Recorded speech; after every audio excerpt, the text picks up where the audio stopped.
subject I decided to explore was how does someone learn to accept being segregated and secluded.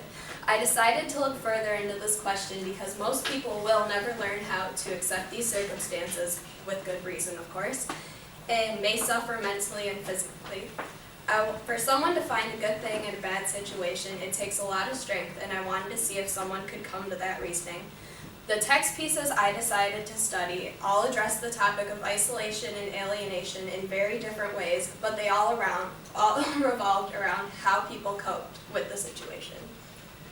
Some similarities that I have noticed in these pieces were that most of the characters reacted to alienation and isolation in a very negative way, whether it involved poisoning the man you thought you were supposed to be with and keeping him in your bed, or hearing noises that made you think you weren't alone. These examples show the negative effects of isolation. I was very surprised to see a positive reaction. Oh, shit. I'm sorry.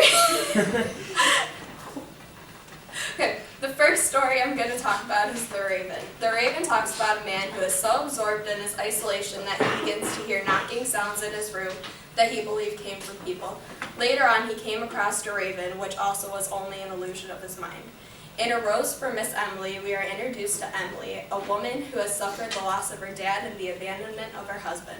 Once these events happened, Emily alienated herself to hide from the outside world so she wouldn't have to face these losses. In Huckleberry Finn, we meet Huck, a young boy who has struggled with an abusive father and living in a foster home where he felt he didn't belong. He felt alienated because everyone around him was a part of a family, but he didn't know what that felt like. He plots a way to escape and begins to have all these adventures with his old slave Jim and the people he has met along the way. It wasn't until months later that he found out his father and foster mother died, and he was free. One book that I decided to use as an example was The Notebook by Nicholas Sparks. The story focuses on the life of Noah and how he deals with feeling isolated at both the beginning and the end of the story. The other book I focused on was Slaves of New York. In this book, we see the lives of several outcasts trying to make it through life. Whether they are dealing with poverty, abusive relationships, or losses in their lives, these people all deal with these problems in a similar way. Even though these people all have very different lifestyles, by the end of the book they all come together and learn that the best way to cope with their problems is to be around others who understand. Although these books didn't come out and say that the characters are isolated, it is very clear to see that there are internal and external conflicts that come from these feelings. While some of the characters never find a solution to their loneliness and live with it until they die, other characters find that their seclusion leads them to a happy ending. With all of this research, I was able to find the answer to my big question.